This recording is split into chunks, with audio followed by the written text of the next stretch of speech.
how is it going, everybody? It's back to that favorite time of week where I get to talk to one of my friends about how the MCU is doing in the movie franchise business. They're still making money, is the answer. They do seem to be making money, but this week we're going to go over the Guardians of the Galaxy Volume 2. I hope you're stoked. Trey, say hi. Hey, how's it? What's up, guys? Hey. What have you been doing recently, my man? Trying to buy packages of Lady Doritos so that I could eat them during the podcast without crunching. Lady Doritos? You don't remember that advertising campaign during the Super Bowl? It got taken down because it was horribly sexist. I don't think it ever made it to market, but I'm sure you should be able to find some on the internet. But I can't do it. I didn't watch the Super Bowl. What? Oh, that's right. You're anti-sports. Well, this might be the first year that I haven't done it, but yeah, usually you're like forced to because everyone you know is watching a Super Bowl. Yeah. This year I was hiding. Nobody made me do shit. Just like, but what have you been doing, dog? Hell of a lot of, I mean, aside from catching up on all the Netflix shows, there's not much to recap on as far as Marvel goes. We could try to find this goddamn Soul Stone. Yeah, what's going on with that Soul Stone, dog? You sent me that BuzzFeed link earlier. Apparently, the internet believes it's in Wakanda. Oh, okay. I agree with the fact that maybe it's what's his other blackface has it. Heimdall. Yes, the blind man of Asgard was the number one candidate for being the bearer of the Soul Stone on account of his powers. He can see every soul in the universe from his post on the Bifrost. Well, yeah, and I don't know what the repudiation to that is. It's still pretty much a good theory as far as I know. Plus, do you think that it's weird that like out of the Asgardians, it's Thor's family that's strong? That's it. They're all pretty powerful, you know. I mean, they're all gods in their own right. It's just Thor's the prince of the gods. So Are they all gods, or do they seem like a bunch of people like in Thor Ragnarok just running away, cowering in fear? They do look like the tired, huddled masses. So does Heimdall stick out as a powerful guy? In that, okay, does Heimdall stick out like out of his crew, out of the people he hangs out with, like as a, hey, that guy's insanely strong too? It's hard to gauge. It is. Like right. we'll see in this movie, Guardians of the Galaxy Volume 2, because of the tone of this movie. It's hard to really tell what people can live through and how strong they are. But from what I understand, every citizen of Asgard is a god in their own right. Now, on the sliding scale of the heavy things they can lift, I don't know. But you saw Heimdall kicking ass with a sword. No. The heavy things they can lift, like the amount of power. Okay, so you just said that he can see every soul. He's like the only guy who's in charge of, saying who gets into Asgard.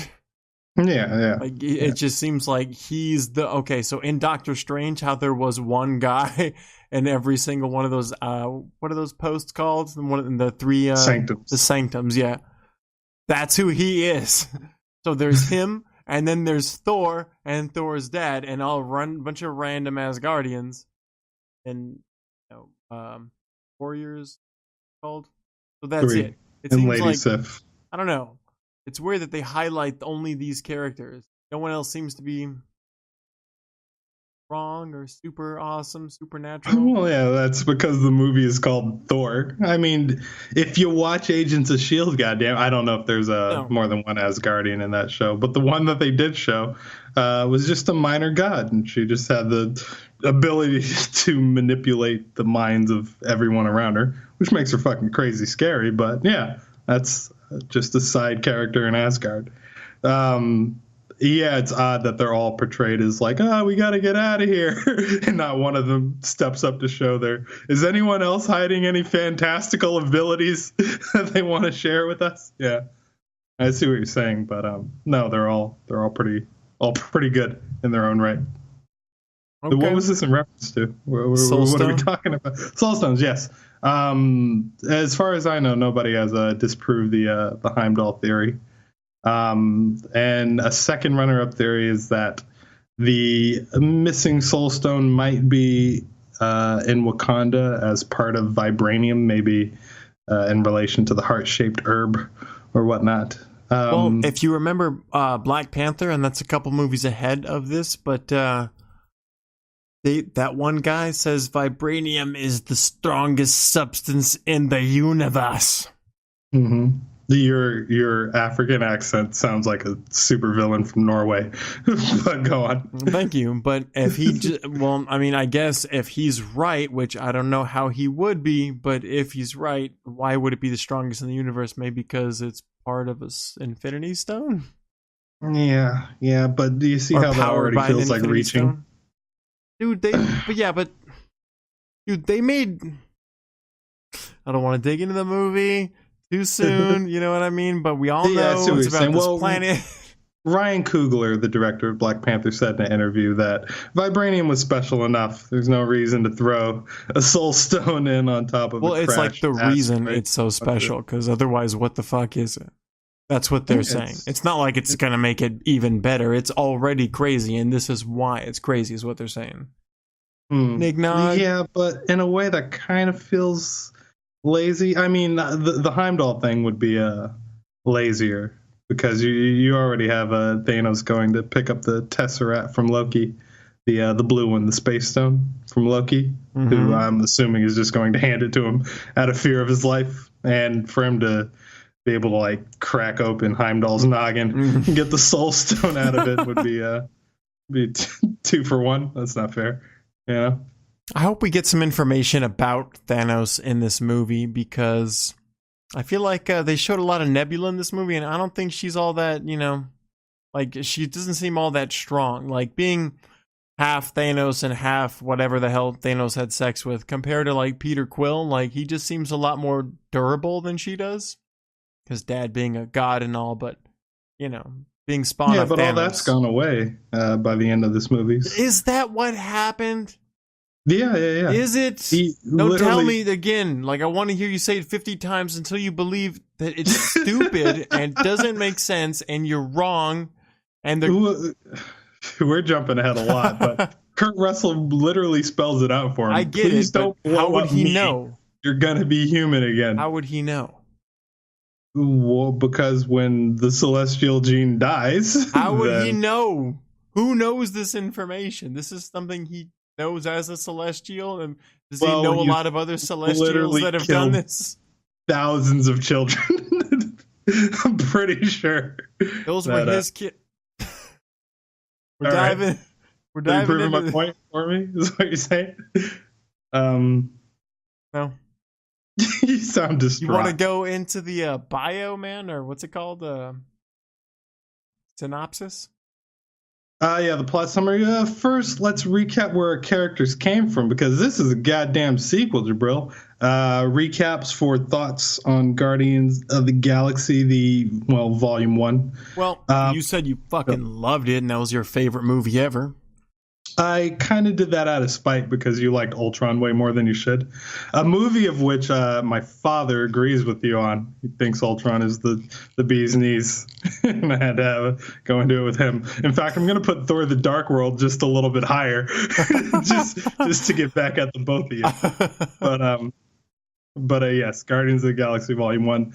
How'd you like it? And if you can remember, where does this leave our characters at the end of the movie? Where does it leave them at the end? I think Peter Quill got a full-on like replacement ship from that Nova Corps, and they essentially okay. And then they decided to be a team and follow Peter Quill into whatever he wanted to do, whether it be bad or whether it be good, or a little bit of both. That was the end line, something like that. Followed by the Jackson 5. Yeah, and I could have sworn Drax had a mad on for Thanos. Like, I thought Drax's only reason for staying was to go, Thanos is the one I really want, type deal. But no, he's apparently just up for whatever. # Mountain Dew. But they kind of made it seem like, so He's mad at the person who actually killed his family, but someone else gave the order, kind of thing. Yeah. What? Thanos. Oh yeah. Thanos told Ronan to kill his family. Yeah. I get it confused with the comic books because in the comics, Thanos is the one that murders the hell out of Drax's family. Okay. Something like that. Or she was just a byproduct of him just being a fucking overlord, but I feel like he was doing out Thanos' will. I really wanna see you. Really wanna be with you. Really wanna see. We're talking a little bit about the first Guardians of the Galaxy. An origin story. What's his name? Like basically broke down to a twig. Groot. Yeah, very important. What's for this his movie. name? He says 3 words, and one of them is his name.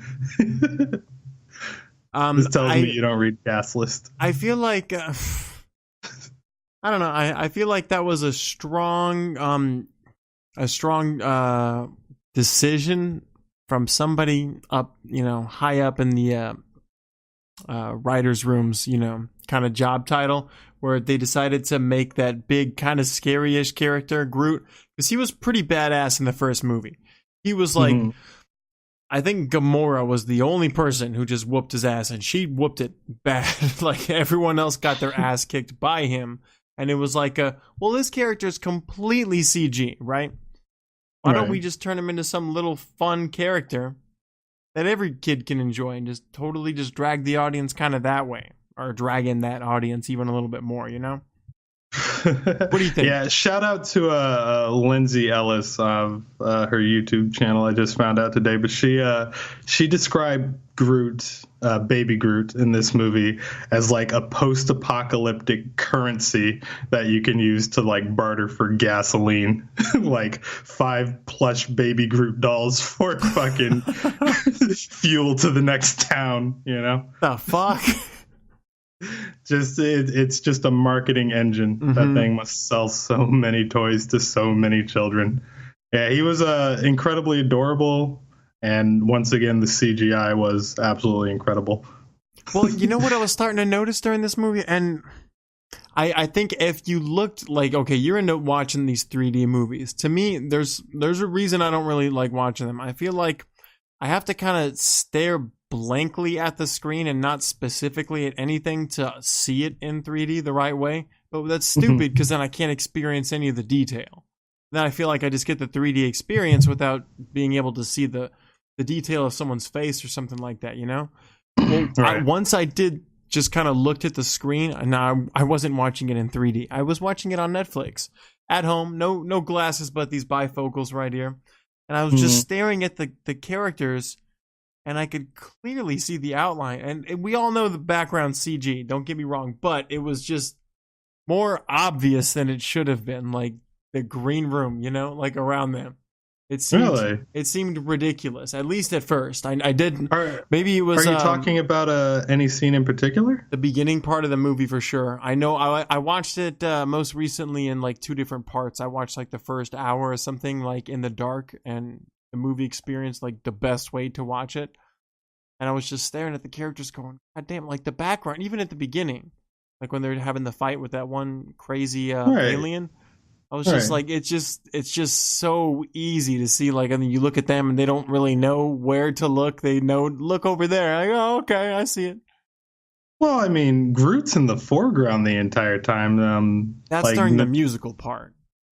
Okay, so what are you referring to specifically? Everything I thought else. That's what you meant by. Oh no. I mean, like, but I don't know. There was something about it. You can just see that it was just kind of edited. Like this is all from like 3 different like monitors, and they grab this part from here, and it's like, here's Groot, like here's fucking Rocket coming in. It seemed a little too to me. I don't know. Maybe could you tell? Yeah, no. I mean. Yeah, no. No, I'm sorry. I didn't feel any of that. Although I guess I am bad with catching stuff like that. It's only unless it's like crazy obvious, and it's usually in scenes where people are walking into the foreground, and the the backdrop is literally like a curtain, just a flat surface sort of pulled down. So yeah, I mean, it's not like the camera did like the camera was doing like crazy tricks following Groot around while he was riding on that tiny dinosaur that he was trying to fight. Yeah, stuff like that sometimes. The world was fully realized to me. There was a part where he was like hanging off the edge of the building that they were on, and you could see the city below. Like I didn't really feel like they were against a flat backdrop or I mean, obviously none of that stuff is there. they're fighting a giant monster spitting rainbow fire. But the artwork is insane. I wasn't hating on that. Like everything looks really good. It's just when you see the outline, like the separation of, okay, this is background and this is Peter Quill, it seemed a little too obvious a lot. I mean, sounds to me like, yo, TV's broken, man. You could be right. But also a lot about that first hour of the movie, like, made me feel like I was on a Disneyland ride. It was crazy. It's like I can really feel Disney just setting in, like when your girlfriend asked like to move in, and it's like all the things that were yours at some point, like they're not yours anymore. Like she's, what's it called? It's like she's just clutching in it. It's like, no, I'm actually here. You feel it? It's mine now. Oh. So is it mine? I have to keep this clean, and I can't drop clothes on the floor anymore. Okay. So but it's still ours though, right? Okay. You feel like It's a Small World Coming. Oh yeah, is around the corner. I mean, I felt like that for a few years now. Well, essentially since 2010 when Disney bought the rights to Marvel, and they haven't really put their big Disney dicks into anything like too egregious. Like, I mean, we talked about it maybe a few podcasts ago, but the songs, fit within the context of the movie. The references, like some Peter of the songs, Parker, I don't know. I holding a Death Star is okay. Like, are you saying that this felt like the ride Pirates of the Caribbean? What are you saying? Yeah, that's exactly what I wanted. Well, not really Pirates of the Caribbean. Is it Caribbean? Should we find Caribbean? No, because you could say it either way. That was all depending animatronics. On how Spanish you are. There's a couple rides like there's a Star Wars ride. God, I can't. Space Mountain.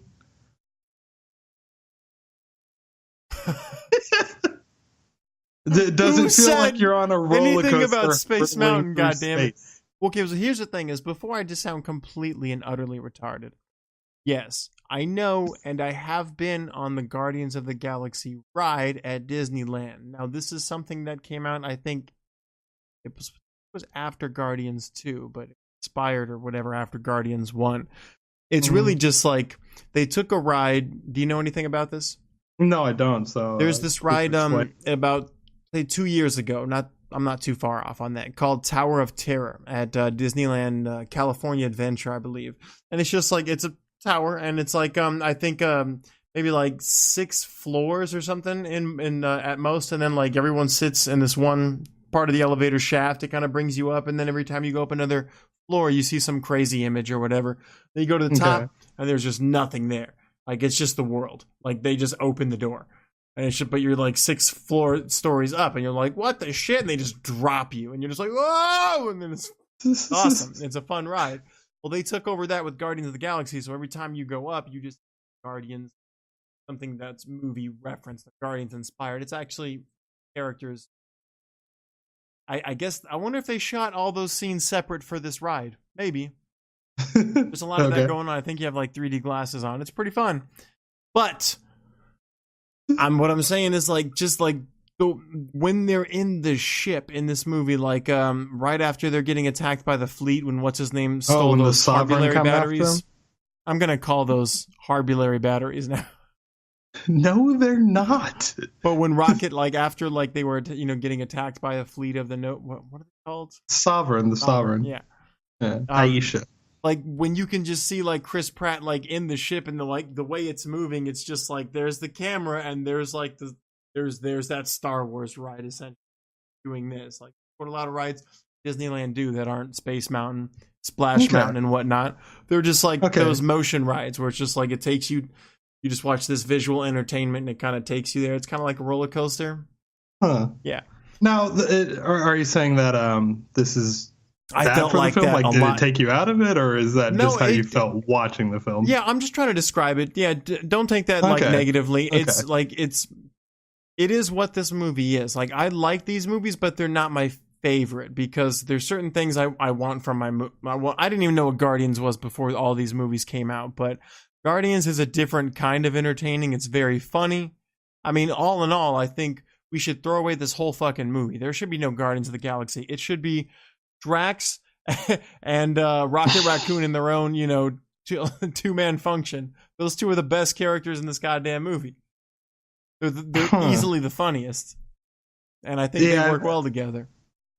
I still feel like Gamora has been short-shrifted throughout these two movies, and especially in this one. She's incredible, yeah. There's no telling how strong she is, but there's also no telling how strong Drax is. That scene where she's holding him outside the ship when they crash land, he's hitting every tree on his way down, going 100-some miles an hour. And just he's being held by the belt on his waist, just hitting it. He's not like turning into a ball, trying to protect himself, crossing his arms. He's hitting everything with every part of his body. That dude is insanely strong. Yeah, so I guess we're launching into this full bore now. So, did we go over the movie? It's fine. It's fine. We're here now. We're here now. I think that scene in particular of Drax bouncing off trees is a sort of a bad thing for this movie because I like the incredibly irreverent tone that they strike for both Guardians of the Galaxy Volume 1 and 2, but it makes stakes go away when you feel that a character can't be harmed or killed or hurt or just it depends. Concussed by falling through space and hitting all the trees on the way down, It depends because I feel like this is a team that's not as what's that phrase where it's like the each individual is not as great as the sum of its parts or something like that, where it's like the team is better than the sum. You know what I'm saying, Doc? I know what you're talking about, but I just watched Arrival, and all I want to do is say zero-sum game, but I know that's not it. Okay, so basically, Drax on his own, not nearly as powerful as him as a part of the team of the Guardians of the Galaxy. And then, it's like, so if you took Tony Stark, Iron Man off the Avengers, he's going to do way better than if you just separated Gamora from Guardians of the Galaxy. They're not on Avenger par, but as a team, oh yeah, they can help save the galaxy. Yeah, totally. No, I'm not saying that. I'm saying, what does that have to do with bouncing off trees? I want physics to matter. What I'm saying I want things to hurt. What I'm saying is, you can do that with one of your 5 characters. Right. And Drax is the ideal candidate. Yeah, I see what you're saying, but don't you feel like everyone gets sort of bounced around in this film too? I mean, really, only that scene was the biggest suspension of disbelief, which is why I'll allow it because it's Drax and he's the destroyer and no, that's not the only one. According to that, virtually indestructible. But I thought that was a step too far. I think. In that regard. So just not trying to skip too ahead, but I think Gamora. I don't remember their fucking names. So Gamora straight up killed Nebula at the end, but somehow she's alive. When she picked up that gun and just pointed it at her in the fucking spaceship, that's it. That's it. What are you gonna do? Oh, I fell through the floor and I lived. Oh, okay. She just blew the windows out, She was angry. She had that ship's gun. That ship's gun. Just pointed it at the ship.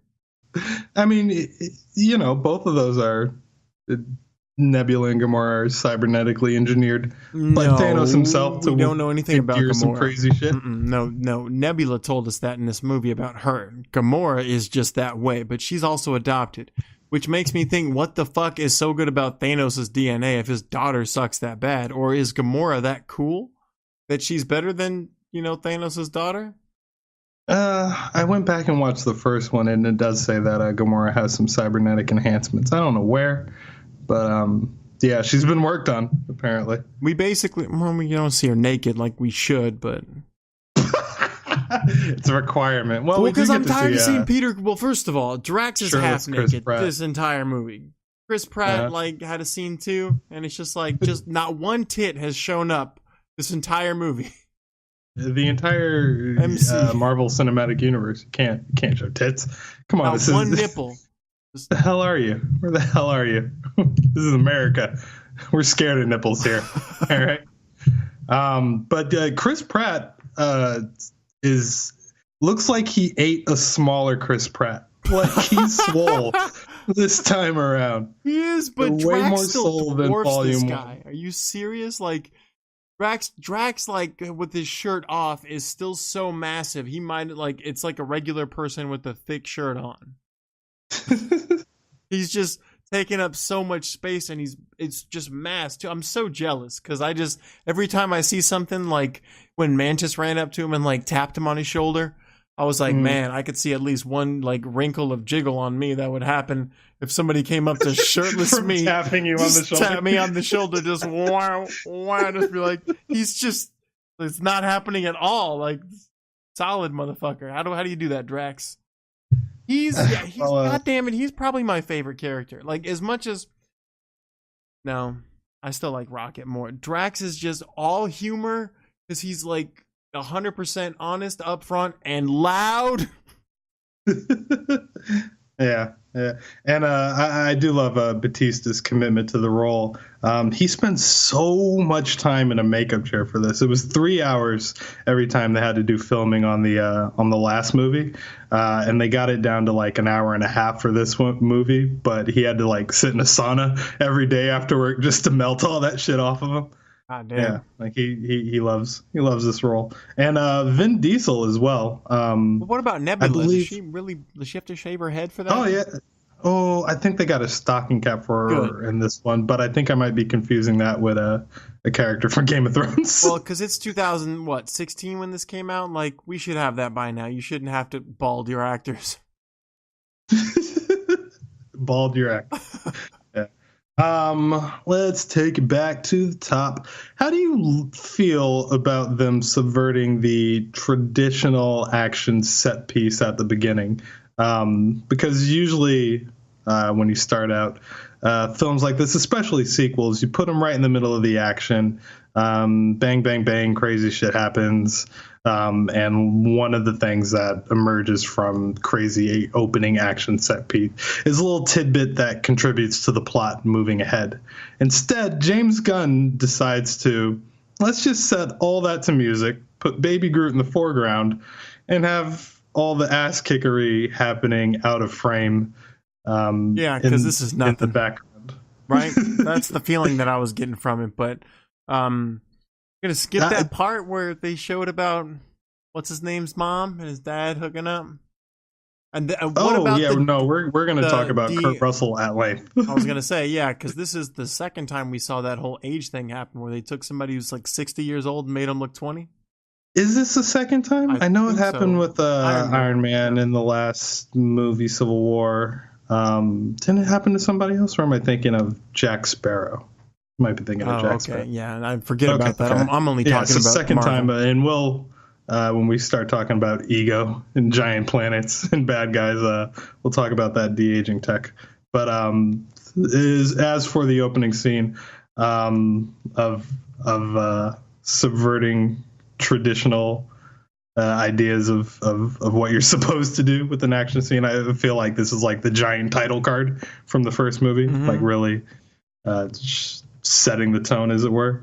But to me, this is a good example of having a theme versus the plot of the movie, because this kind of shows how each member of the Guardians of the Galaxy cares about little baby Groot and just showers him with little parenting advice, kicking bugs out of his mouth, or Groot, get away, you're going to get yourself hurt, that type of thing.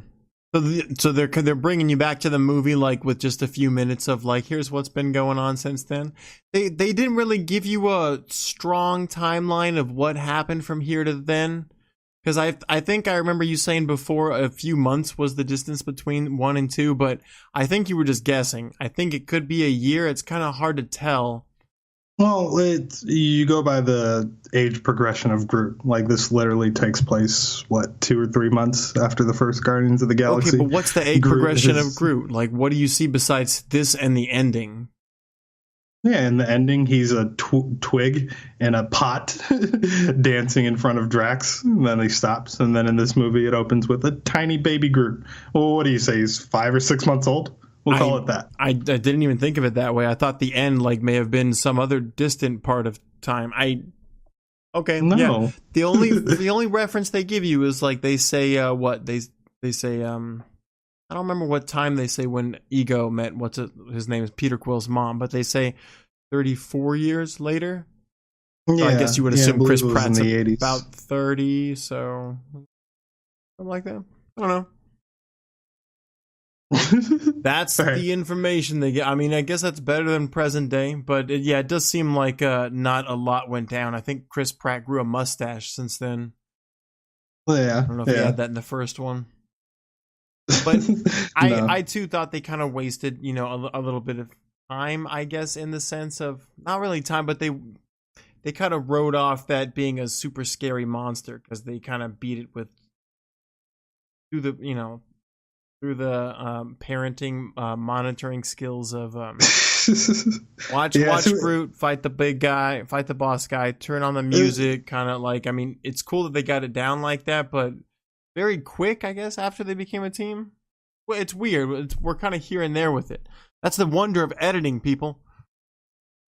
Well, you can hear Drax say, channeling Vin Diesel from Fast and the Furious, of "We're not a team, we're a family." So largely this movie is incredibly inconsequential, and it's probably why I didn't like it as much when I saw it in theaters. But as just like a little episodic piece as a follow-up to Guardians of the Galaxy and a story to tell within the larger MCU, I think I like this movie just as much as I did the first one. It reminds me of like a comic book, but in between the larger events where they're just trying to kick you out an issue every month. So like it starts and wraps up within the frame of the 30 pages, and largely that is what this movie does. And because they're doing that, and stakes aren't so high. I mean, granted, the fate of the galaxy is on the line, but you really get the chance to. It's weird to even say it like that. The fate of the galaxy is on the line. Why? Because Ego's trying to spread his seed, and like. Yeah, and it's literally eating Dairy Queen and all of Missouri and thousands of other worlds. So that's Earth. You know what I'm saying? But like I feel like he's been doing this a long time for it to like just call. How long do you think Ego was at this whole mission to take over the whole universe? Millions of years. Yeah, and he couldn't find a That's weird too. Yeah, I guess you got to be counterpart, of Earth. somebody to hold his somebody to. That's why I was so excited when Quill was able to manifest his power, so that yes, we can work as a team, and I can siphon your energy to make more of me. That part was weird. Yeah, I thought I understood that battery part the first time, but the second time completely forgot what the hell was going on there. How, like, him spreading his seed makes sense, but why does he need Peter as a battery? Oh, he couldn't do it himself, as it were, and that's largely the reason why he sent Yondu. Well, why he impregnated literally half of the galaxy, so that he could find a spawn to be as powerful as him, so that he could siphon that energy to awaken all the spores that he's planted across the universe. See, that part really seems comic booky to me, and that's kind of what I liked about this movie too. Is like, it was just like that last movie where we were going into like the bad guys, the Celestial. This guy, crazy. He's been around for millions of years. He's been trying to take over, and here's the culmination right here. It's pretty. It's. I mean, I do like this movie. I don't want to say I liked it as much as part one because I feel like I liked the music a lot in part one, and in this one, not I didn't so much know in this one. Most of it. Yeah, it all seemed to just kind of be like faded in the background kind of music. It was washed over with a coat of like any specific part of the song that I would have liked was washed over with a coat of like I know. Songs that go from like music that goes from stereo to mono. You know what I mean? I mean, I found the music incredibly on the nose, for any particular scene. My Lord was a good one. Yeah, that George Harrison song when they were when they first arrived on Ego's planet, like that was perfect for it, and really illustrated James Gunn's love of colors. Like it got very Willy Wonka in a few parts, and I really like that Cat Stevens father and son song that they did for the Ravager funeral at the end. But since we're talking about Kurt Russell right now, how seamless is that de-aging technology? Like they're getting really, really good, like creepy good. It's crazy. To the point it's where like I don't even think it'll matter if Robert Downey Jr. doesn't re-sign. Like, just put his face on a younger person. See, that's a good idea. You know what? Well, you know what I was thinking was what ends up happening is like Kurt Russell didn't look like that as a young person. Now, spoiler alert, because he just didn't. But like there's something to aging where it's like he looks older now, and they remove the older part from his age, from the ravages of time. He still looks like 60-year-old Kurt Russell without all the wrinkles. He doesn't look like 17-year-old. So what I'm thinking is, shut up, Trey.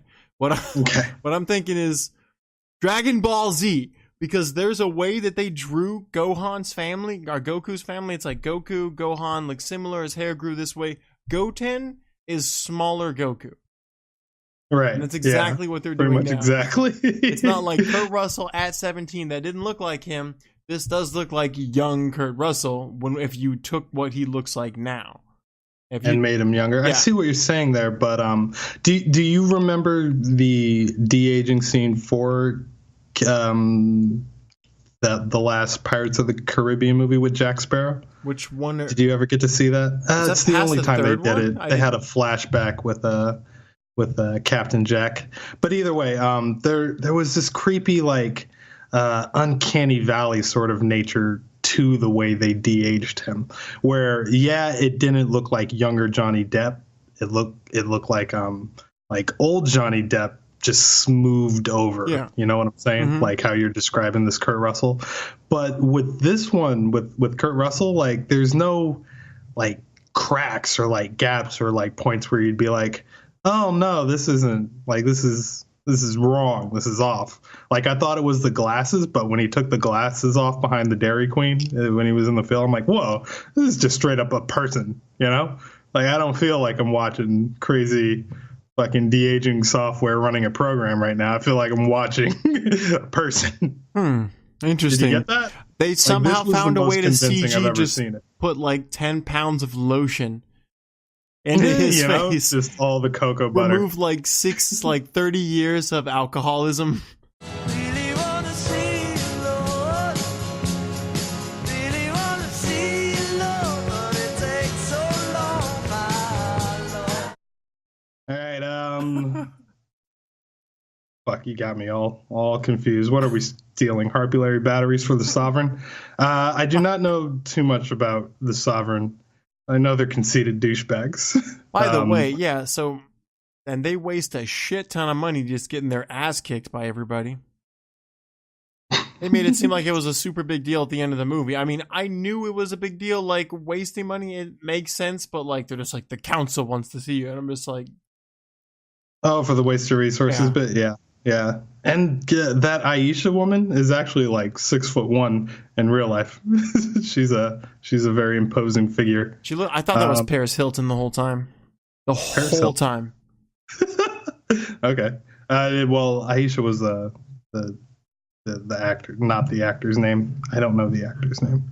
We're talking gonna let about it go the main chick I don't feel who like he was looking flirting her with, up. right? The high priestess. Yeah, high priestess. Golden broad. Well, they're all golden.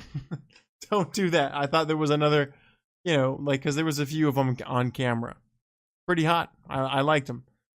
Was there a weird scene where they introduce what's his name? I don't know, I guess that they didn't introduce it, but what's his name? Cool guy from The Walking Dead, Yondu, where he got done having sex with the yellow robot and she went unconscious or something. Yeah, that's what I was going to say when you were talking about the Disneyification of this movie, because I feel like Guardians of the Galaxy, more than any other franchise in the MCU, gets away with some of the more adult jokes and lines throughout the entire they definitely did that. Well, series of movies, because this is straight up Yondu's I guess bored or beleaguered face staring out a window after just getting done with a prostitute.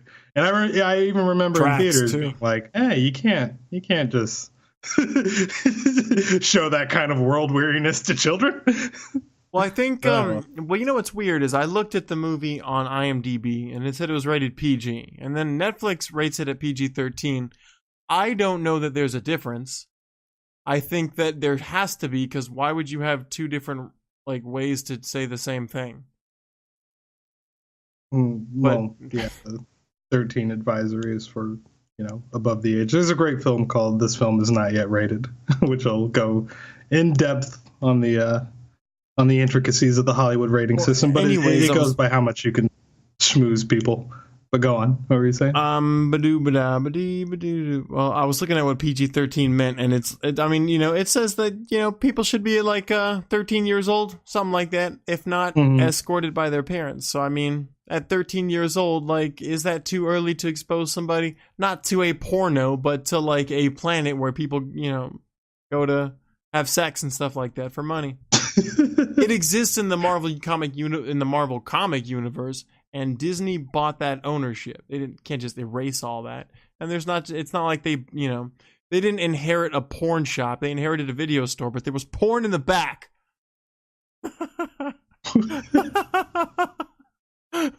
Sure, right? Why not? I don't know. Dude, I'm just going with it.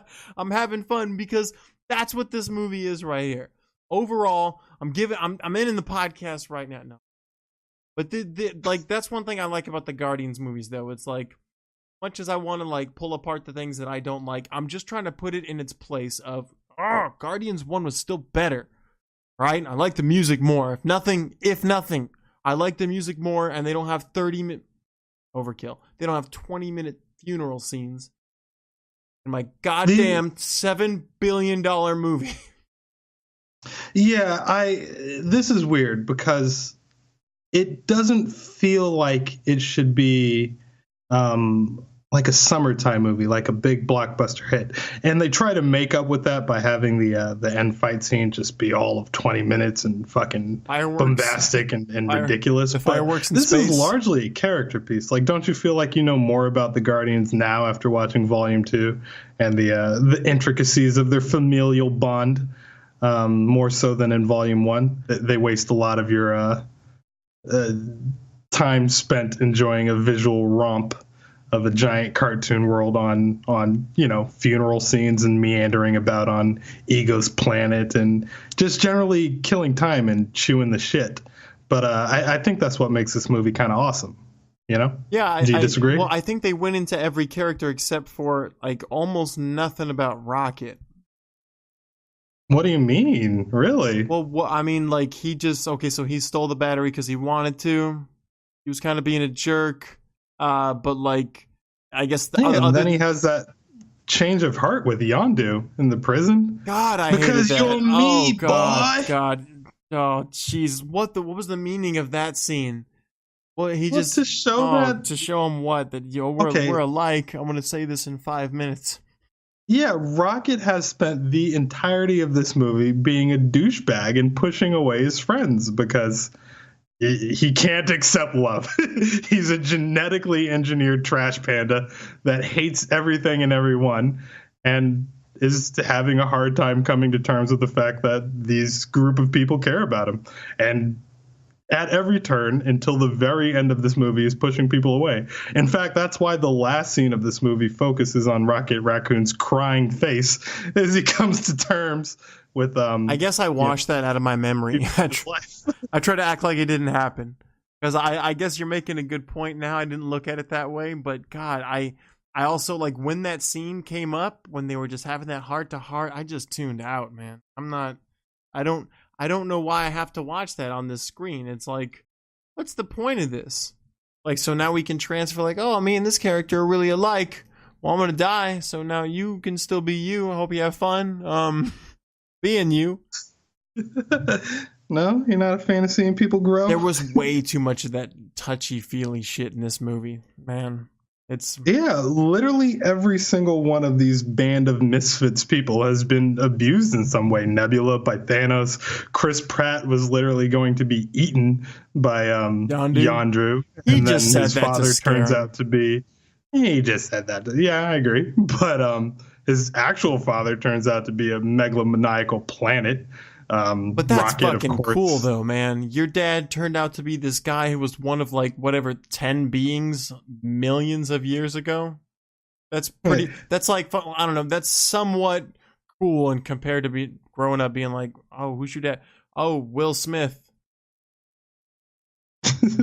Like, Will Smith is cool on Earth. All right, and I see you making lemonade out of lemons, but at the same time, these characters are, and it's part of the will they, won't they relationship going on between Gamora and Star-Lord. It's the reason why they're not a couple, because they both have incredible hangups stemming from years back that won't allow them to be together in any kind of healthy way. Like, I really appreciate that this movie is really about seeing this team grow. Because, you know, you get all kinds of movies to spend with the terrestrial Avengers to really hash out the intricacies of these characters. But we really only get to see the Guardians of the Galaxy in volumes 1 and 2, up until Infinity War, of course. But, yeah, I like that James Gunn spent the second movie not making a summertime action blockbuster, but at the same time being forced to make a summertime action blockbuster. And it's why I think the reviews are sort of all over the place for this movie, from people really loving it to you having your issues with it. And a lot of people kind of feel that way about this movie, of like, yeah, there was a lot of just talking, a lot of just sitting down and tell me how you feel.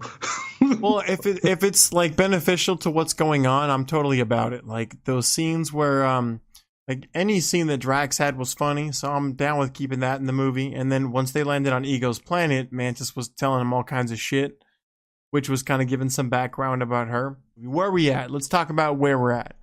Let's hop all over the place. I think there's enough to talk about here that'll keep us occupied for quite some time. So take me where you want to take me. Well, okay, so let's go to when the end of the movie, right, where his dad's trying to get him. He's like, well, if you kill me, you're gonna lose your, you're going to lose your connection to the light, and therefore you're going to be all human. Mm-hmm. I feel like you inherit who you are biologically from just who created you. I didn't know who created you as part of a source that's being like you're basically like a what's it called? A star. It's just like a ball of gas. And then if it blew out, like, he dies. Like, so is it this planet? Because, like, what are you saying, like, connection to the light? What is the light exactly? Your energy? And if you can have sex and, like, you're a new spawn, that's a new creation. So if you die, half of his body falls off and the rest of he's just human? Like, that doesn't make any sense. Does the half of his body that's not human turn human? Yeah, I see what you're saying, but I'm not going to coherently argue celestial DNA in any kind of way that makes sense. That's why I feel like, they just kind of say things that they think in these movies that kind of make sense. Like, oh, if I die, then, that part of you dies. Like, well, my mom's dead and you're dead. Why am I still alive? Yeah, that makes sense. But even in the comic books, Ego the Living Planet is not Quill's father, and this kind of feels like not a shoehorned plot point. They did sort of reference it at the end of the last movie, and narratively it makes sense. But that part, I agree, is kind of, why would you stop being a Celestial just because you killed the main one, But we're just gonna have to take it from that's kind of crazy. Kurt Russell. It's like if you look that's how his powers work. If you look at what's it, Greek mythology, where you have like Hades and Zeus and shit. Like if you killed Zeus, do all his kids just die too? No. But we're dealing with something different, man. This is a living planet. Well, no. Okay, because here's the thing about this movie is there's also this other scene where certain things I want to hate on this movie make me feel like me sound like I don't like it, and it's not that I don't, but I like hating, so this is what I do. That scene where he shows Peter, well, there's two, I guess. There's one where he shows like his whole team, like, well, this is what happened, this is how I came to be, and this is how I met his mom and shit like that.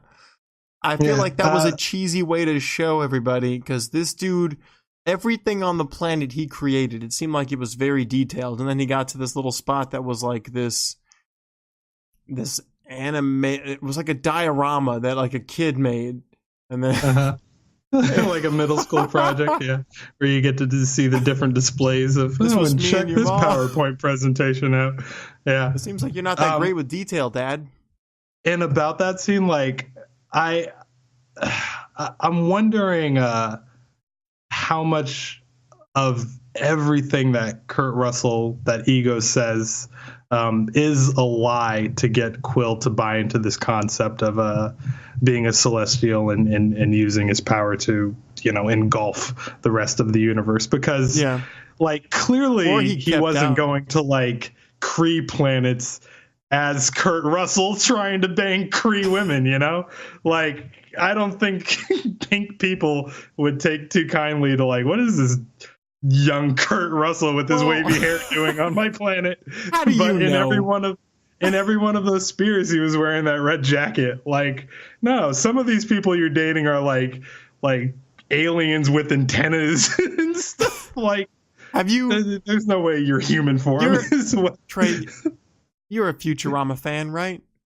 Do you remember that episode that was like in dedication, like to Married with Children, where like Leela like found like the male form of her? It was like, it looked like Al Bundy, but it wasn't played by Ed O'Neill. Okay. And like he found her and he was all like super stoked, and she's always wanted to meet someone like her, and they decided to kind of get married on his planet. And then she comes to find out that he has like 7 other wives and he's a shapeshifter. So none of this, like, you weren't thinking about any of this during this movie? Because I thought it was the exact same plot until I saw all those dead kids in that cave. Which makes me pretty sure that this is all just a big ploy you're right. to win Chris Pratt over, or Star-Lord over, and even to the point where I think he was eavesdropping on Chris Pratt and Star-Lord and Gamora's conversation about Hasselhoff, and just her not understanding. Oh, yeah. I thought he had a flying boat. No, he had a talking car.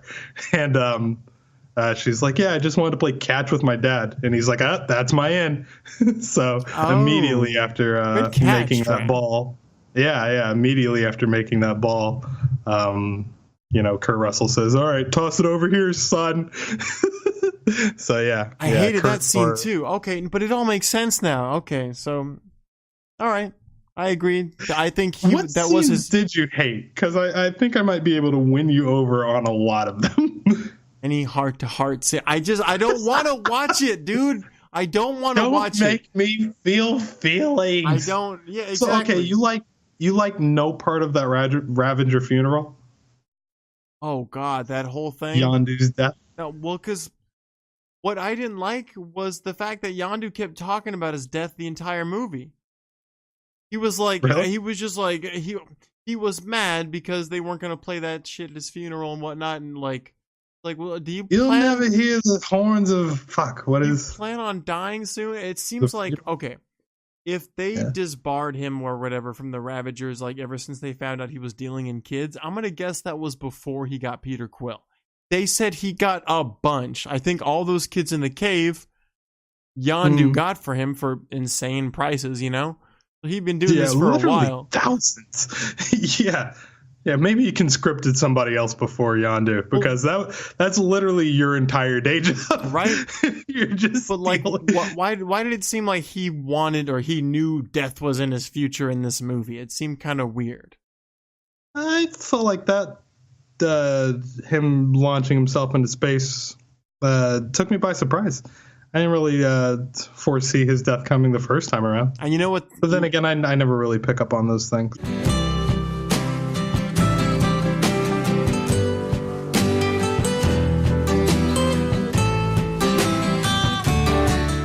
Where the fuck are we? I believe you hate having emotions at theaters. I believe that's where true, we left man. off. I'm trying to. It's like... supposed to be a world of escapism, man. Dane Cook said it best. You know, I'm over here just like sitting down, eating my popcorn. I'm sitting looking up at this big screen. I don't want to be reminded of reality and life. All right, but sometimes they play it for laughs, like a Baby Groot scene in prison. Essentially, where they have him in the Tweety bird cage. Yeah. Get him to the tailor. Essentially, yeah. So like that was A, adorable, and B, sad watching him getting all kicked around. Yeah. And then they immediately play it for laughs by having him retrieve a desk. They're trying to get Yondu's fin back so that he can control his little arrow again. And what does Groot bring back every time incorrectly?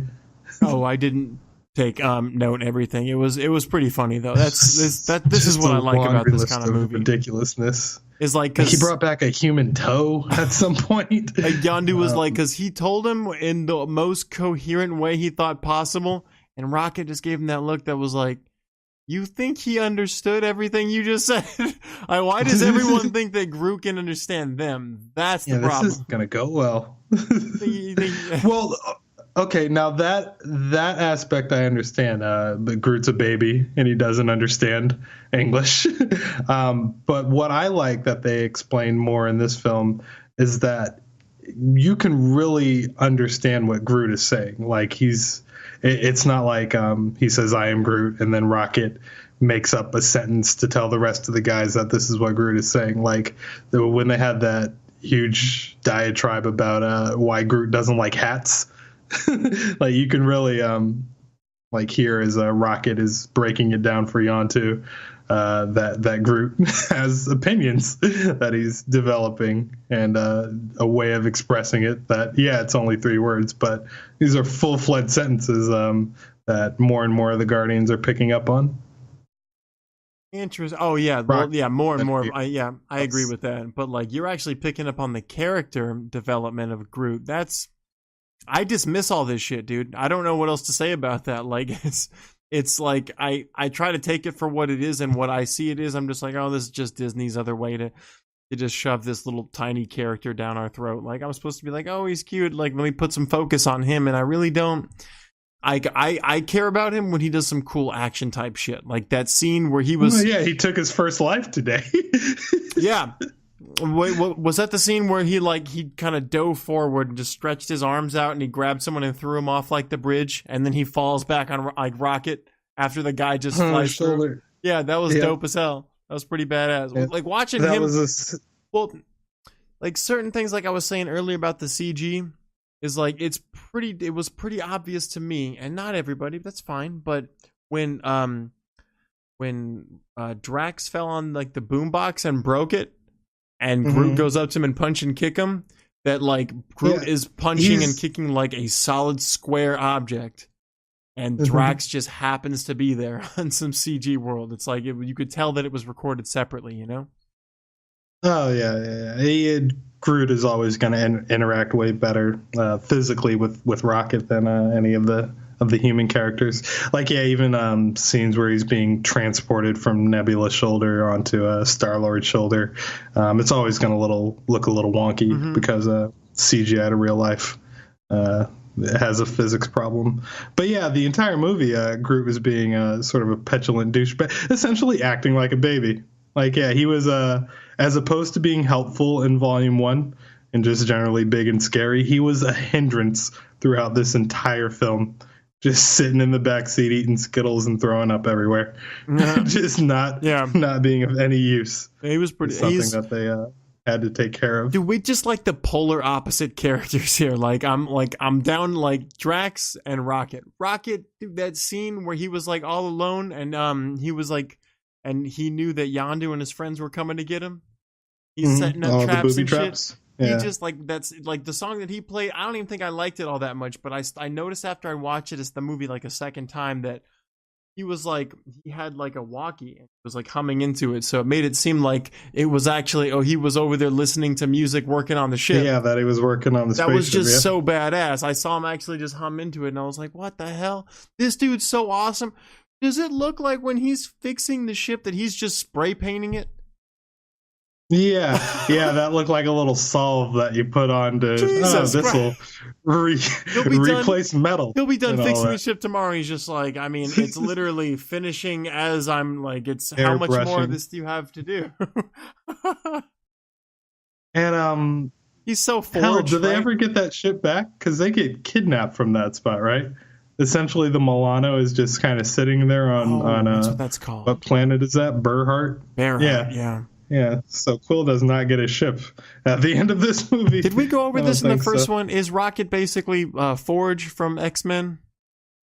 Well, he has an affinity for guns and smithing, but it's not a part of his mutant ability. Although he does say I was genetically engineered to fly a spaceship. So yeah, that kind of stuff might be enhanced to a superhuman degree. They both would get delegated to that character, though, right? A character that has to get and gets to fix the ship. Yeah, he is the machine shop of the Guardians of the Galaxy. He even fixes Yondu's needle for Sean Gunn, Kraglin at the end of the movie. Wait. Oh yeah, right. Okay, that part was kind of cool. I don't know that I like that character. I really like that actor. Oh, you were gonna say that you don't? You didn't like Kraglin? Not the actor, the character. I don't really know that. I don't know that I really care about him that much. He's the captain's got to teach stuff guy. You love that line. Captain's got to teach stuff. I like that line. Like attribute that line and that character as the equivalent of that line equals great character. He also had another line with Nebula when he let her have the ship. It's like, so what are you gonna do with it? And Nebula goes on there. By the way, I feel like Nebula is in a completely different movie than what we're watching. By the way, whereas everybody else is having fun, of course they're all incredibly Loki. Yeah. She's not prisoner, even essentially. Yeah, but even Loki, made quips and jokes and had a little bit of fun. Like Nebula is deadly serious the entire time, and all of her lines come through gritted teeth. And I hate you, and I'm gonna kill you the second I get out of here. Like everything she says is just menace and anger to the point where she's not even reading the same script as the rest of the people on screen. Maybe this movie was done after what was that awesome movie? Have you seen Oculus? No, I don't believe so. Oh. No, definitely haven't. She's in that movie. She's pretty. It's a pretty good movie. I liked it. I was gonna say maybe like her acting in that movie kind of changed her as a. Kind of put some experience on her resume and got her to open up to act different, Like if Heath Ledger made it past Joker, you know what I'm saying? Okay. You would have like, dude, like look at my resume, man. I did the Joker, goddammit. Like I got that under my belt. I can do anything. I'm Sam Jackson over here. Right. I'm not necessarily saying it was a bad performance. It was different than every other character. Her experience to the point that it almost didn't fit. Like, okay, like I was comparing her to the Loki, as in like she's the prisoner, and her like she's the only one who's on the team who doesn't want to be here. Not even on the team, like she's a prisoner most of the time. But Loki had this different story where it was he was supposed to be king of a different planet, but this other guy on this planet kind of raised him as a bastard child. Where this bitch's dad, full on biological dad, Like, put her up against his other adopted daughter, and the adopted daughter won every time. And after that, he just replaced her with mechanical parts, trying to make her better. Basically saying, my genes aren't good enough. Or right. Maybe Gamora's dad is who we should be afraid of right here. Boom! I just broke Marvel right there. Fuck you, Thanos. Who's the green dad who pumped a seed into Gamora's mom? One of those two ought to be the one who's in charge of the Infinity War. Go on, sir. You've completely destroyed any point I was going to make. But as far as the dynamic between Gamora and Nebula, they get that scene on Ego's planet. I don't even know how she got the. Oh no, wait. Yeah. Kraglin said that the coordinates for Ego's planets were already punched into that ship. So when you see these two encounter each other midway through the film, it's Gamora sitting outside trying to pick up a signal from Rocket. Right. Another scene where just the ship tries to fly through a building, right? Right, and I love the way James Gunn did it, because music has been pretty prevalent all throughout this film, and if not the music, then I think the score was actually pretty good. But he shoots a good 3 minutes of this scene in complete silence outside from the noise happening on Ego's planet. You can hear those crickets or whatever rubbing together, and Gamora pulls out a sword and cuts the heads off those fucking daisies. Or yeah. And you hear the whirring of a Nebula's ship approaching in the distance, and it was a pretty wicked scene that leads to a giant machine gun death battle. I bested you in combat. I win. No, I saved you. Yeah, I still don't know how I feel about those two in particular, mainly because I feel like Nebula's performance is so weird all throughout. But I thought that was a good action sequence that was desperately needed at this point. The entire middle act of this movie was kind of slow. Enjoyable even. I like the character building stuff. But I feel like Gamora's done sort of incorrectly. You know? Do you get that sense? Like she's supposed to be done. A dangerous woman. The most dangerous woman. So is Drax. I mean, not a woman, though. He's just Drax the Destroyer. He's run-of-the-mill scary. Whereas Gamora is to always be afraid of. You should always be wary of her. And she's sort of relegated to like a naggy mother the entirety of the proceeding. And it's... She accepted that role at the end of part 1, though. Do you think so? Yeah, when she said, we'll follow you, Peter, it's like she's not on her own mission anymore. She's part of a team. And she knows who she works with, and she said it before. She's like, I can't believe I'm about to die with the stupidest people in the universe. Right. She's that woman character that sticks out, and she thinks, at least, that she's smarter than all the guys there.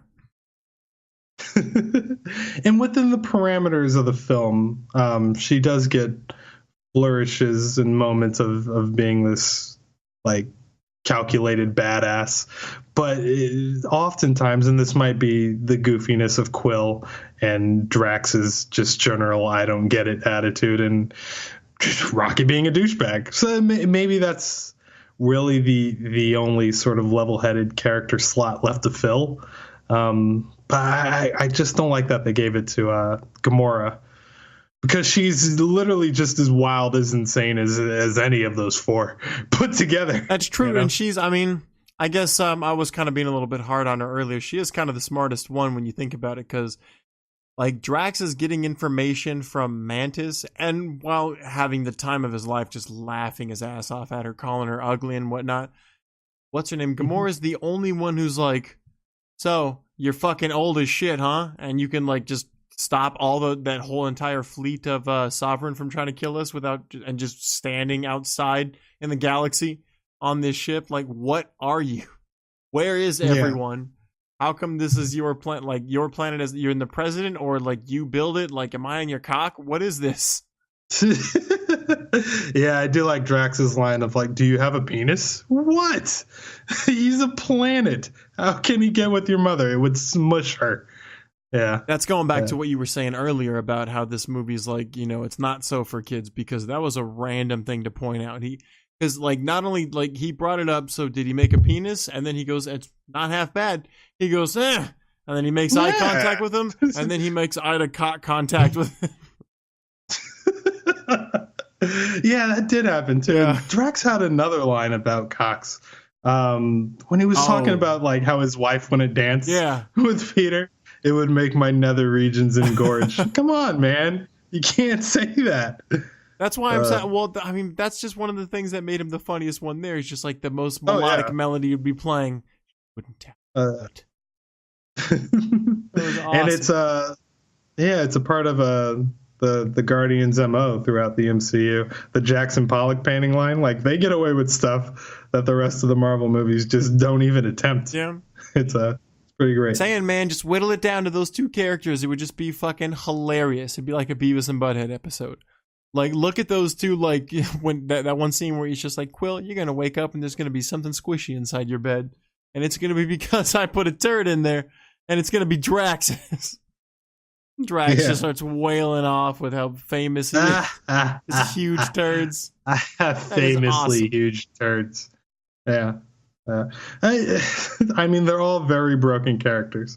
And I feel like you get these funny moments because of that, because they're all deeply flawed individuals. But you're so quick to dismiss those scenes as sort of time wasting and just sort of bad filler. Not what I said. But you can't just... No, I said I like those. I don't like the fucking, like, oh, hey, I'm playing catch with my dad, or I'm worried about my funeral. Like, these are weird concepts.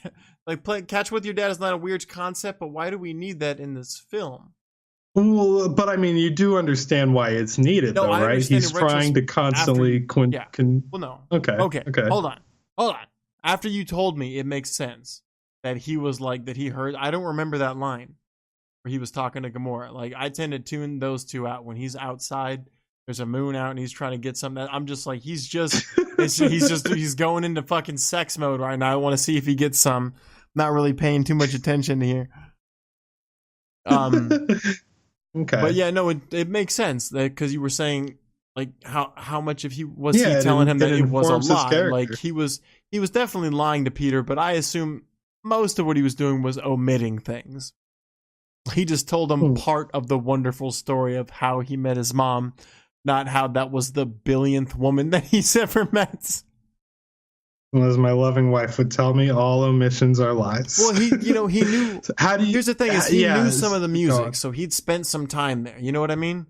This dude, like, I don't know that you forget things over time, over millennia, but like within the 34 years that he'd heard this music that kept in his brain, all he had to do was play it again. I don't know. I don't know if that's saying that music is very powerful, or that it at least was to him, but. Is music a thing that Celestials hear outside of Earth? Is that a... Don't ask me about the musical inclinations of planetary beings. Is there really like Star Wars? Just what's it called? What are the cantinas? That scene in particular when Ego breaks the news to Peter that it broke his heart to put that tumor in his mother's head. Why do you suppose that he chose to tell Peter? And what do you think that would have served? Like, he could have just as easily kept that information from him. And it was at the time that everybody was kind of figuring out the secret behind Ego, the planet. Gamora and Nebula just found the children. Rocket and Yondu had just come to terms with what Ego was trying to do, and we're going to stop him. 50 clicks is too many. Oh, it's jumps. Yeah, what the jump? Like, they made it seem like they were just like jumping. So we're about to do 700. Yeah.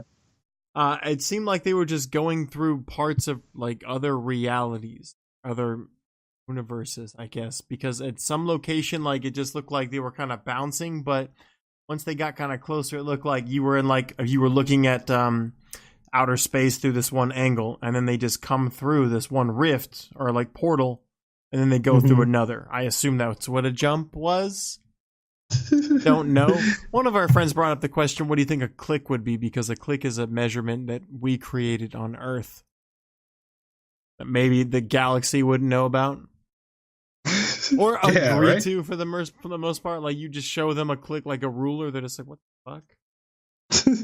Well, not a ruler, but like, I guess that'd be a fraction of a click, but still.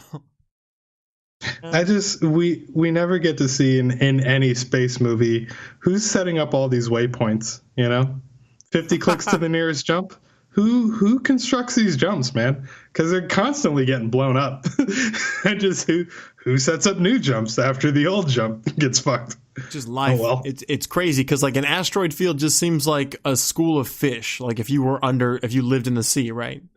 It's just like, oh, you got to wait for the school of fish to go by. It's like, you don't want to go through there. Like, those aren't just fish. Those are piranhas.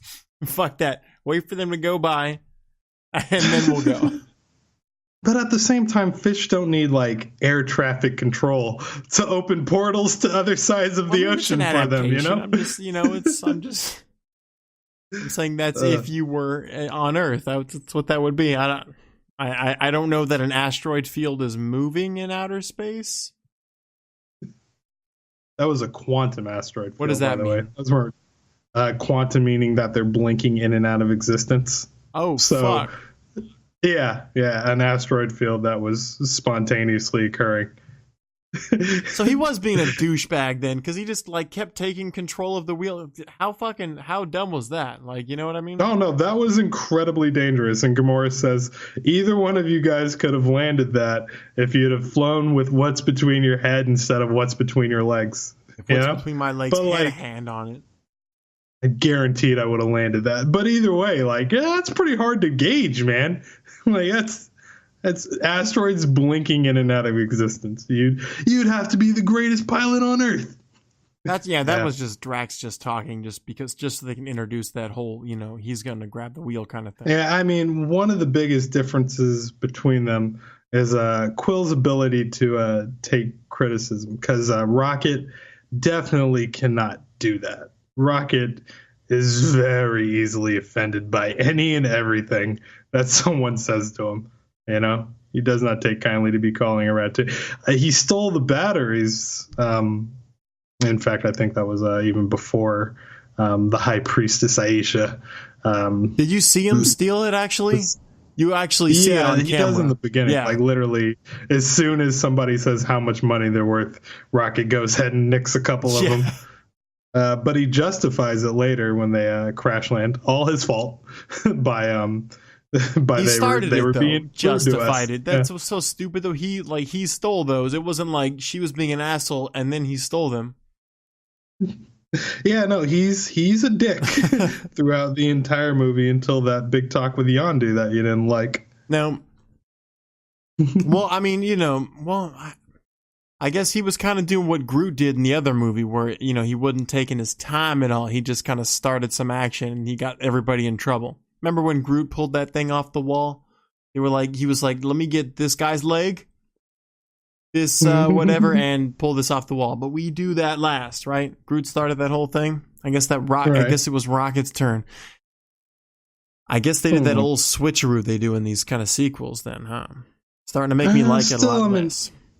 I'm still inclined to disagree with that because it's always been in Rocket's character to be a meticulous planner and at the same time quickly triggered by anybody be talking down to him. And it's only through Yondu explaining to him that we probably should open ourselves up to people a little bit more, that you see Rocket turn around only at the very end of the film and shed a little tear. Maybe I have found acceptance in some kind of way. How sweet, Disney. That Ravager funeral was legit, man. I liked it. They came.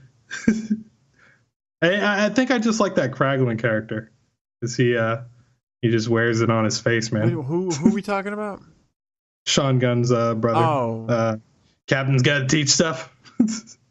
He's pretty funny, yeah. I think he's a pretty good actor. He has huge eyes, and he's very descriptive with them. He kind of looks like a cartoon character.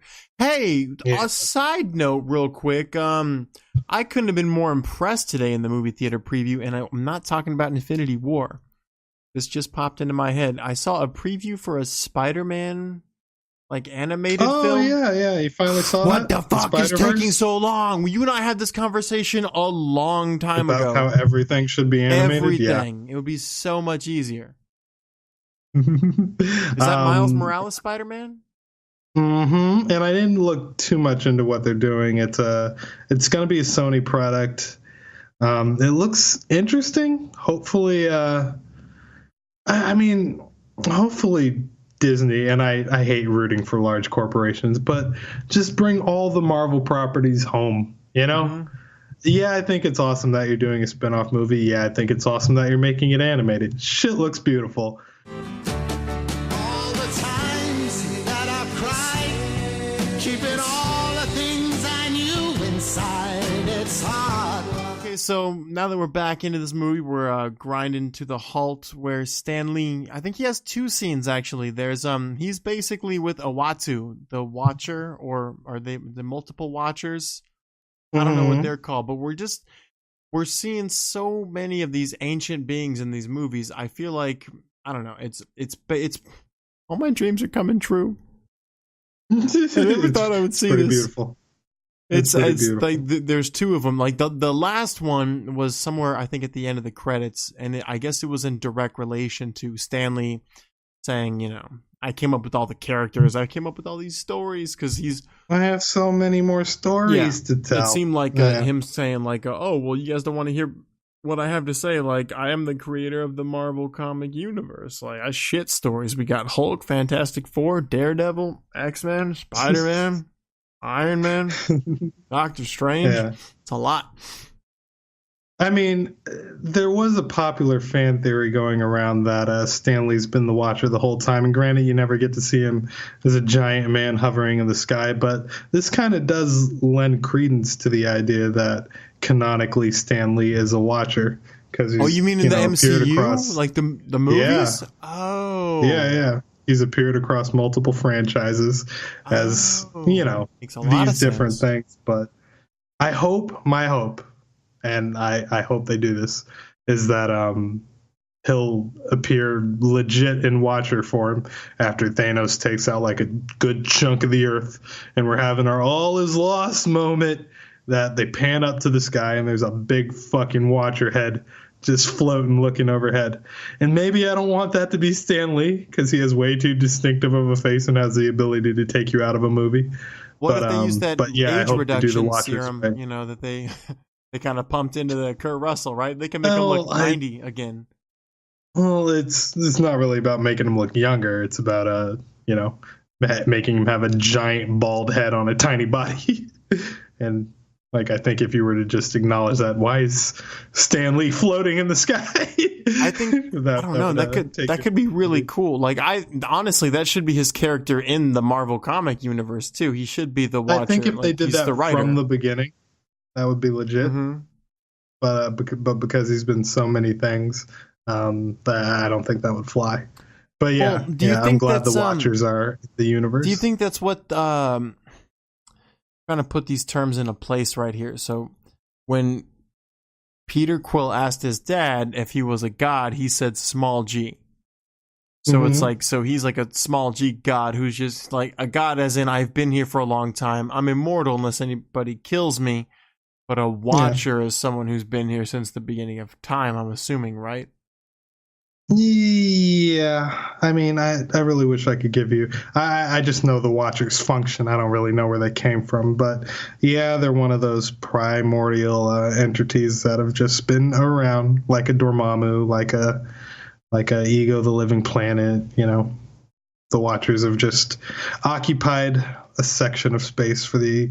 In the comic books, they're mainly used to tell the what-if stories and just generally be there when cosmic events unfold to just sort of loom in the sky and just watch as these horrible tragedies transpire. Well, the what-if stories should be like I like them for what they are, but I don't know if how they're presenting is the way the way that the idea came upon them. It wasn't like a what if the Hulk went kind of crazy kind of story. It's like the Hulk did go crazy, and we changed time as a watcher so that didn't happen. You know what I mean? Like, what if that's actually what happened? Is the Earth was coming to a halt as, you know, whatever this story was playing out, like say Hulk and World War Hulk, and they just said, okay, well, we're going to wash this and call this a what if series, and we're going to go back to the way things used to be. Because they always say that the Watchers are not supposed to intervene, but they do. Well, no, they don't, but they've seen, across the multiverse, kind of like Heimdall, and know the alternate version of the way, like, World War Hulk would have played out. So the what if stories are them telling a different version that they've seen of, you know, what if this happened instead of this? So I'm then right. You get to see. Well, okay, so are they test subjects where they just try it out, or they seen, or what I'm saying is they saw it play out, and like an episode of Rick and Morty, they just rewound it and fixed it.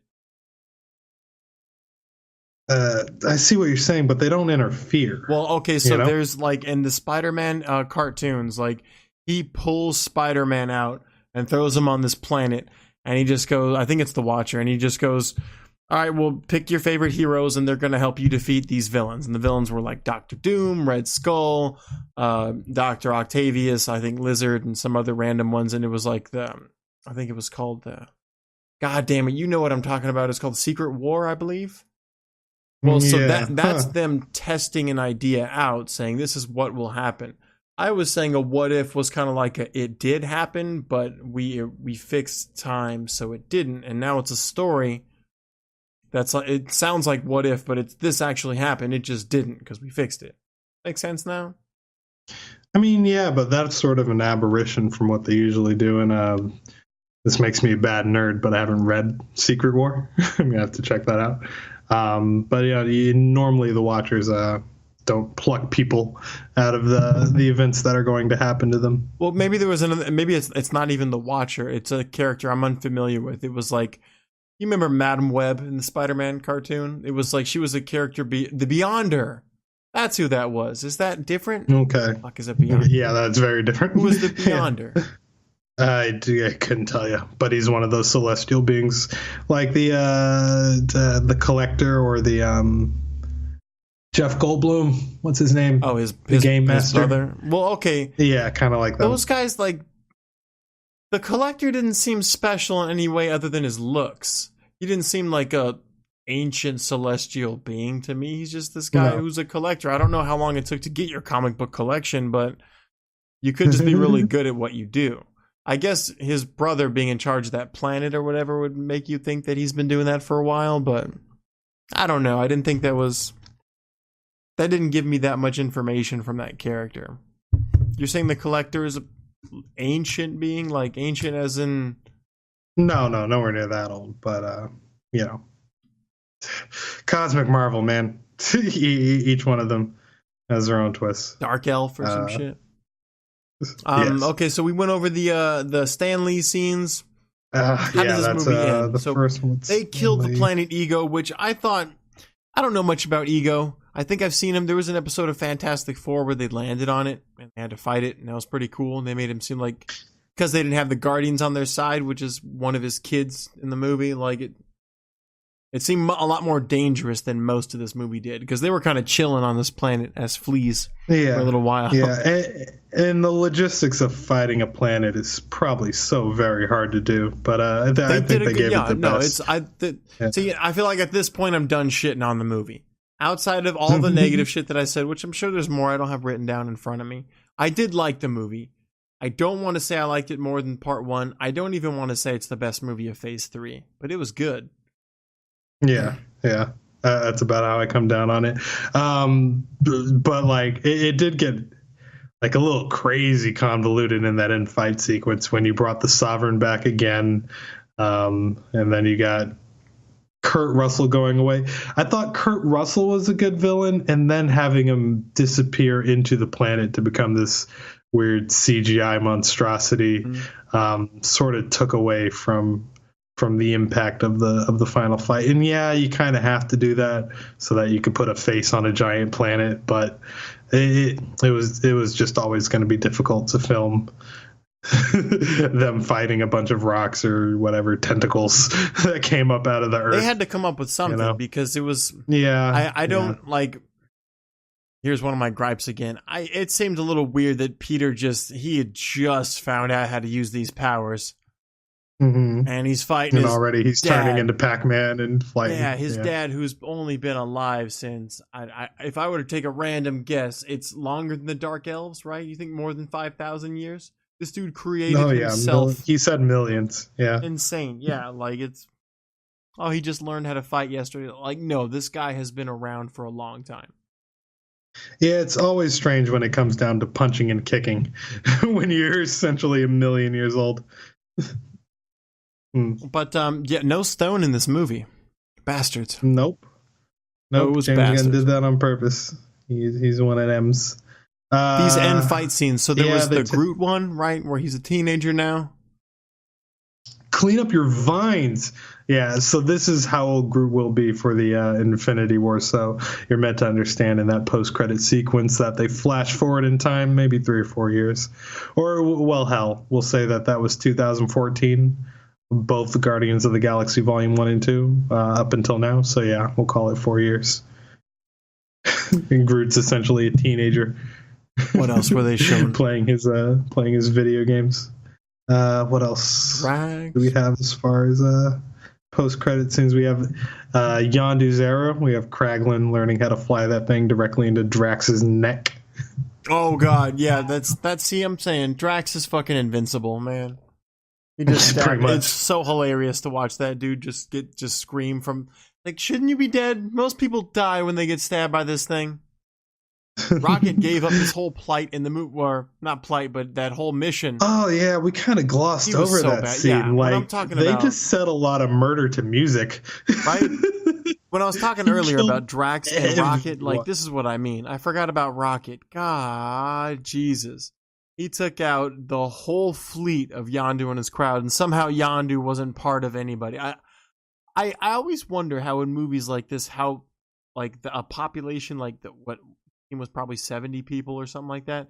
They way more than 70 people. 150. They closed in on Rocket, and like somehow, like, he took out all of them, all the big groups, and Yondu wasn't in there. Where were you coming from? How did they... Came up later? So it's like they closed in, and he was like 80 feet behind all of them, just watching them die. Oh shit! Thank God I didn't go that way. Those guys are flying in the air. Ramsey Snow. He's not on the front lines. We were talking about that Spider-Man animated film. When are they going to do this to all my favorite Marvel movies? I don't think they are. I think the only hope for that is to hope that Netflix or the cartoons that you see on Hulu and Netflix just have better production quality. I mean, honestly, Western animation's kind of taking a shit, and you can't even get Disney to do it right because they're so in love with Pixar. So there's not a lot of hand-drawn Western cartoons that I mean, hell, this one isn't even. It's sort of this odd CG, the Spider-Man one that I'm talking. It's I wouldn't call it complete CGI. It's just like that new Zelda video game, hyper stylized kind of deal. No. Either way, it looks neat. It kind of looks like it's not drawn. Do you remember before the first Deadpool how there was like a CG credit? There was a CG scene of the freeway. It was basically the beginning of the movie when he dropped in on those guys. Do you remember that video though? Yeah, but I felt like that was pretty indicative of what you saw in the film, though. It didn't look drawn or animated. No, the video originally was just the whole thing. Like, Deadpool was in, like, it looked like a computer screen and everything. And then when you see the movie, it looks like Ryan Reynolds. Yeah, this is kind of what it was looking like in the Spider-Man movie, or at least I'm hoping so. But I'm hoping they went this direction because they're finally realizing it's hard to draw someone who's as awesome as Spider-Man, or not draw them, but show them on camera. Like, they waste a lot of resource doing that shit. He's such a crazy, like, teenager who's got this super agility. He should be able to move like a freak would break their back. on camera, and like to give him that kind of strength. It's like I don't know how they do these kind of crazy effects on characters in movies now, but in general, but to show that character, like you're not doing him any justice. Yeah, virtual effects are definitely the way to go with some of the more athletic comic book characters. I don't know how they're doing such a great job with Hulk, to be honest. What's up? Because I thought like once Hulk and the Avengers came out, I was proud. I was very satisfied with how they were doing it. I thought it would be I don't know at what point we got from. That would be Lou Ferrigno. Exactly, yeah. And I know the Hulk and the Incredible Hulk weren't like that, but even then, even like those two movies in general, I was just astounded. Like, what the fuck? Because it was the time lapse, like 20 years. Lou Ferrigno was just this buff guy painted in a green suit. I'm mad. I'm playing cartoon character. Yeah, I mean, I see what you're saying, but I don't know. They'll never do it, is what I'm certain of. Well, there's certain characters that would just at some point maybe just work better that way. So they'll just kind of maybe not pull them off the film, but make these movies more often, because there is a market for that. It's like every once in a while when you see like a 80-minute Avenger movie, like animated like cartoon movie come out like on VHS, and you're like, what? Or on Netflix or something. You're like, when did what is it? Wolverine versus Hulk? What the fuck? That's what I'm talking about. Yeah. And you'll never see that, live action. That'd be insane, but you never see that shit. But it costs like 10% of what it would cost to make that movie, to just make that whole movie animated. Yeah, but I don't know about that, because I know it's incredibly time consuming. Like, you're not going to meet any kind of a deadline that where we have 3 films a year. But I don't think it's as cheap as you think. There was one movie that bankrupted a studio, like Titan AE. Do you remember that film? Titan AE? It was a cartoon. That's from 90s. Yeah, okay, you know what I'm talking about. That did really poorly and sort of put a studio under, if I recall correctly. But apparently they're not as cheap as you think. What's our other postcard we got? We have Adam Warlock. Oh yeah. And we were talking a little bit about the Soul Stone in the beginning. What did we find of out? The show? And one of the recipients of the Soul Stone in the comic book is from the guy Adam Warlock, who the High Priestess Aisha has in her, I guess, birthing chambers of the Sovereign. It's hard to tell what she's looking at in that scene. Like, it just looks like a weird, like, it's the shape of like a mummy, like, tomb, but it's like, it's clearly you can see through it, and you can see what looks like a little energy orb, but it's, I had to pause Netflix and go, what am I looking at? They're making it seem like you should know. It's like at the end of, hold on. In theaters, I recognized it immediately, and it does help that she called it Adam. Yeah. I thought it was like Thor. It's called a cocoon in the comic books, but let me repeat what I just said. I didn't think it was Thor. It was like in the movie theater when they're like, when what's his name, Phil Coulson gets on the radio with like Agent Fury, and he's just like, you want to see this, and it's like Thor's hammer. Everyone knows what that looks like. She's like, oh, I have this Adam over here, and I'm just like, wow, what the fuck am I looking at? What am I looking at? Yeah, when I say that I got hype in theaters, I mean that I and like maybe a guy 3 rows in front of me all went, oh shit, and that's it. Okay. Everybody else was like, what am I looking at? Are they doing it right from the comics? Is it the Sovereign that has Adam or whatever? I don't believe that Warlock is a sovereign citizen. And they've kind of done this a lot. Both Mantis and Drax, I believe, are human characters in the comic books, and that have been transformed through some way, shape, or form. Kree for Mantis, and Drax, I think, is just kidnapped and has something done to him. But in this movie, they're both aliens, where I think Warlock, I think he might be human as well, and encounters the High Evolutionary, and that gives him his gold skin and crazy powers. But, yeah, the Warlock that they're going to put forth going forward throughout Infinity War and the next Avengers movie, he's going to be a sovereign citizen, And in fact, I don't even think we'll see him for Infinity War. I think they're going to save him for Guardians 3. But yeah, he's pretty powerful. Strength, speed, flies. General badass. Energy projection through his hands, Dragon Ball Z style. Just sort of a gangster.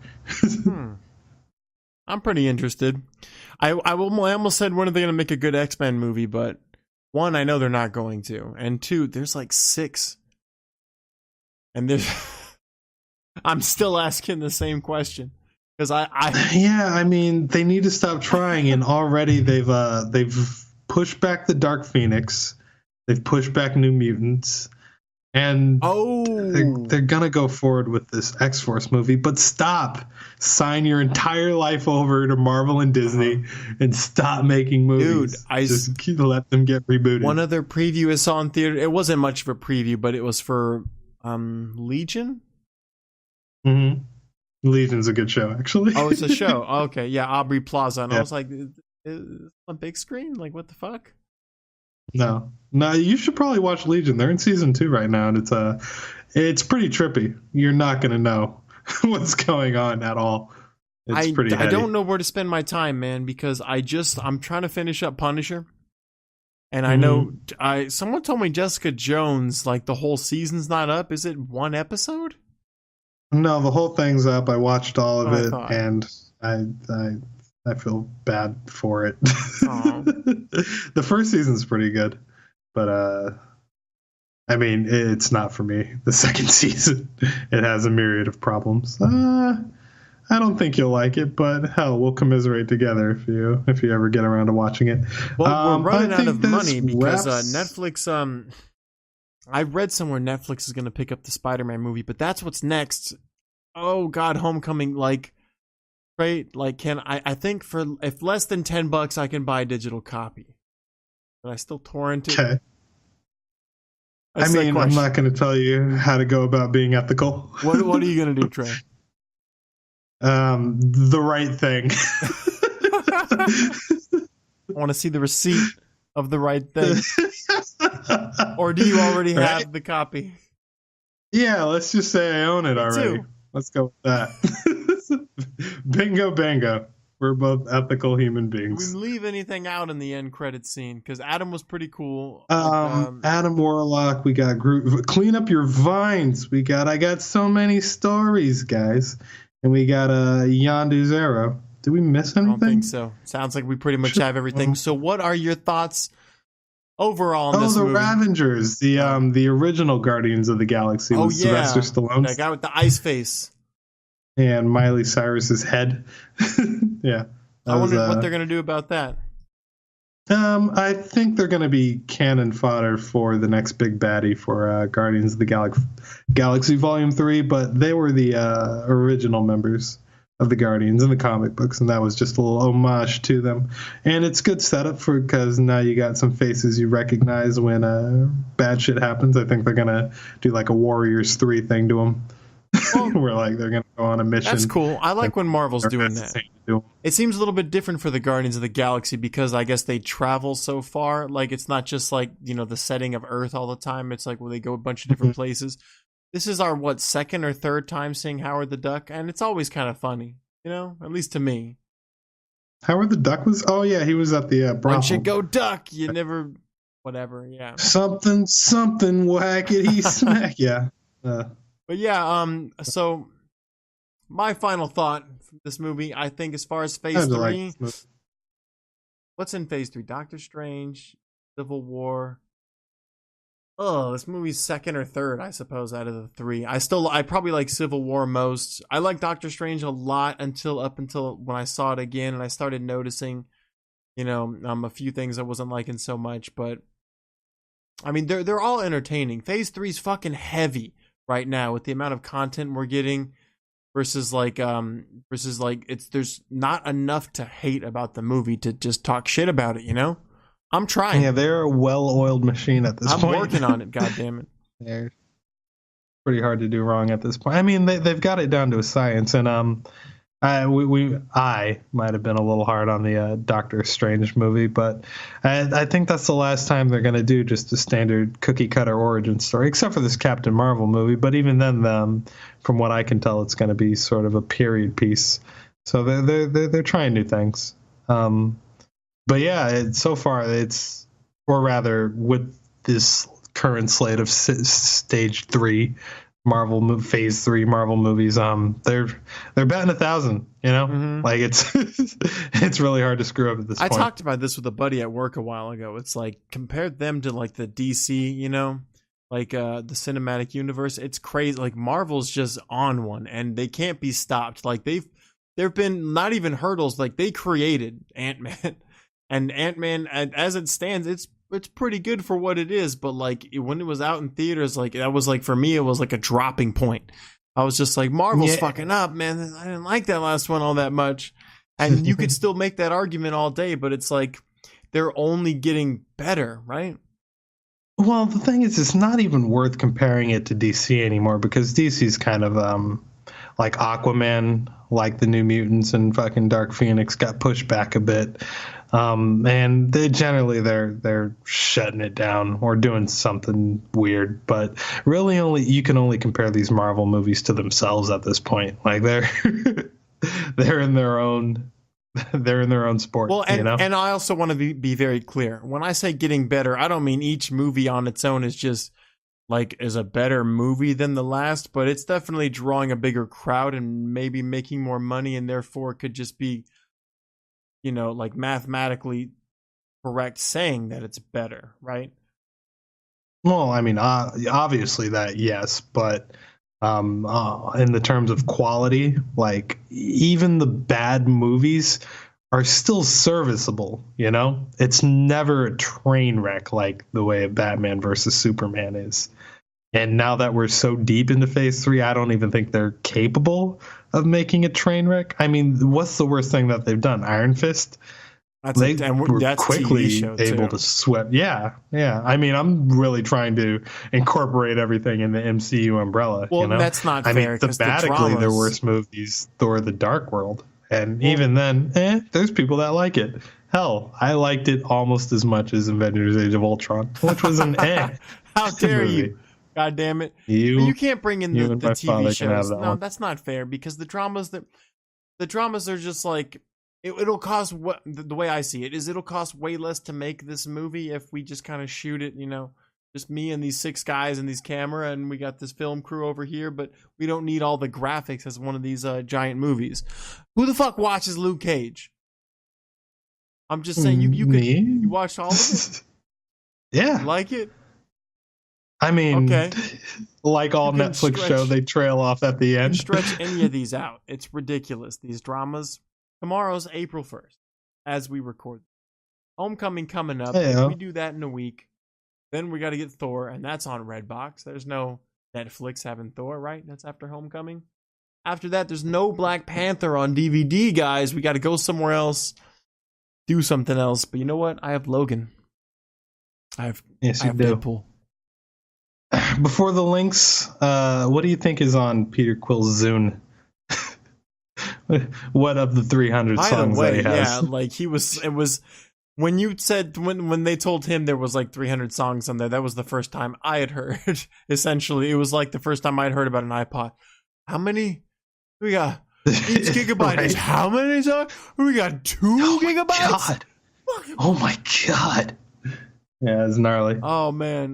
But like I Michael hope it's Jackson, just maybe? filled with like no. The Zune came out in 2006, so I'm assuming it's all like boy bands, and he's stuck listening to like NSYNC over and over again. And I think he got lucky with what was that song on there? Cat Stevens. Like, I think that's the only Cat Stevens song on there, and the rest is just Hit Me Baby One More Time and like the Baha Men's Who Let the Dogs Out.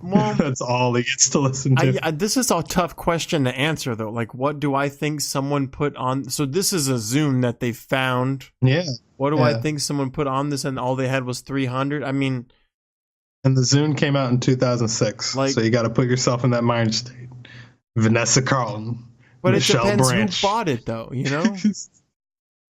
Like the shit that I put on my $200 iPod wouldn't have been the same thing that 50-year-old you would put on your $200 iPod, or not even 200. Okay, so you, if your dad was the character in this movie, my mom was the character in this movie, or this dead bum in the street who had the Zune, they would all listen to different music. I don't know how to answer it. I just hope that it's good music from the past that they haven't used yet, because they haven't used anything from Michael Jackson yet. It's weird. I don't want to act like he's my favorite artist. I just feel like if there's one artist we could all agree on, Michael Jackson has and always will be incredibly controversial in every bullshit. Set. I know why, but let's not talk about it. All right. You can find us at infinitywarmups@gmail.com. That's also our handle on Twitter.